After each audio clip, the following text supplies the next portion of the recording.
And that leads to the second part of this flower, which is being able to work with purpose. Gallup does a study each year where they ask employees around the world a variety of questions about their work experience. And one of the questions that they ask is, how many employees feel engaged? And with engaged, we mean how many employees feel emotionally invested and focused on creating value for your companies every day. Each year, they ask employees around the world, how many of you will say yes to this question? 22% of employees around the world said yes. That means that as we speak right now, almost 80% of people that go to work every day are working in jobs in which they do not feel actively engaged or emotionally invested in the work that they're doing, which is a tremendous opportunity cost for companies and a tremendous opportunity for employees to find work that brings them alive. I was one of those employees. And I started to become real curious about why this was happening and what people were hungry for. What did people need in order to feel emotionally invested? And so I started to look, and one of the things I found was Maslow's hierarchy of needs. And as you see on this hierarchy of needs, it starts with the basic foundational pieces. We work for food, we work for shelter, we work to put food on the table for our families. And then as we move up, we find connection and belonging in our work. And then if we get really good, we reach that highest level, self-actualization. And that's the point where the work that we do, people are recognizing it. People saying you're awesome at the work that you're doing. You get the big titles, you get the big office, you get recognized and respected as being one of the best in the world or the best at your company or what you do. Yet I and many others had experienced that self-actualization, and we still did not feel emotionally connected to our work. We still didn't feel a sense of happiness. And what I realized is, as we kept doing research, is that there was actually a higher level that Maslow realized. And at the highest level is not self-actualization. The highest level is self-transcendence. And it is the moment where you realize that the work that you're doing is not just benefiting you, but is benefiting and making a positive impact in the lives of others.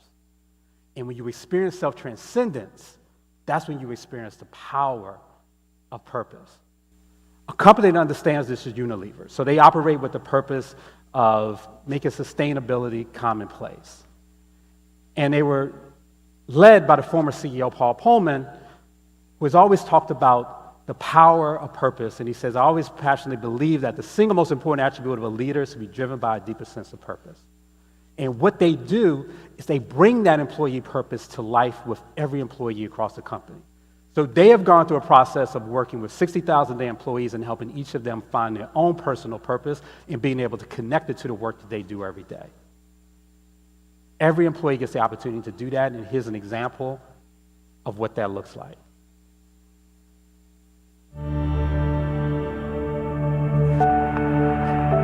Purpose is at the core of what Unilever has always done.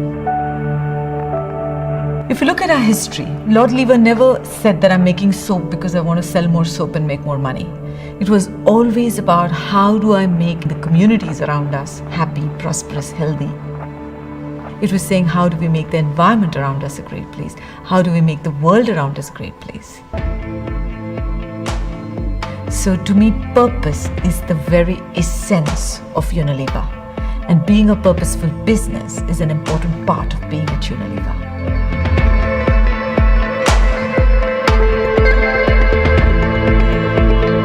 When I read that 67% of CEOs feel that machines and technology is more important than humans, it amazes me, it frustrates me. How can you even think like that? Technology has to be about amplifying and augmenting human potential. It is human beings whose ideas, creativity, talent, energy that make a difference to any institution, to any organization. To me, business is about people. People is the only sustainable competitive edge that a business has, because everything else can be matched. Being human is absolutely necessary to succeed in the next few decades in this increasingly unpredictable, volatile world.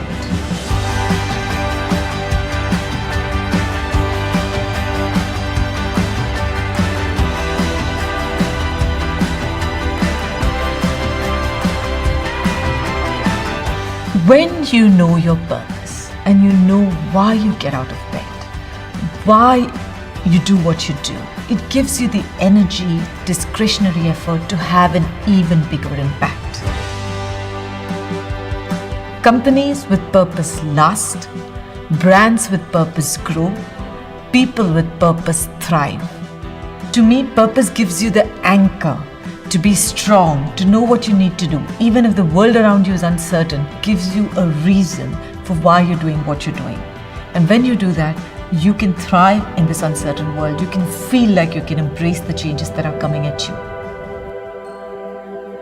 The fourth industrial revolution has been scary for people because it's all about a lot of technology is coming and it's all going to take away jobs and there's nothing left for us to do. I think what we should remember is that there is unprecedented change. We have to understand that our people and the way they behave and the way they think is what's going to help us be ahead of the curve and handle and embrace these unprecedented changes, to leverage these changes for the business and for ourselves. It means that we have to recognize the importance of people and everything they bring to the workplace, even more centrally than we've ever done before. And this is a time where everyone needs to lead. We have to lead as entrepreneurs. We have to think this is our business. We have to make the choices that any entrepreneur would do. We have to think with limited resources but big ideas and create a business that's ready for the 21st century.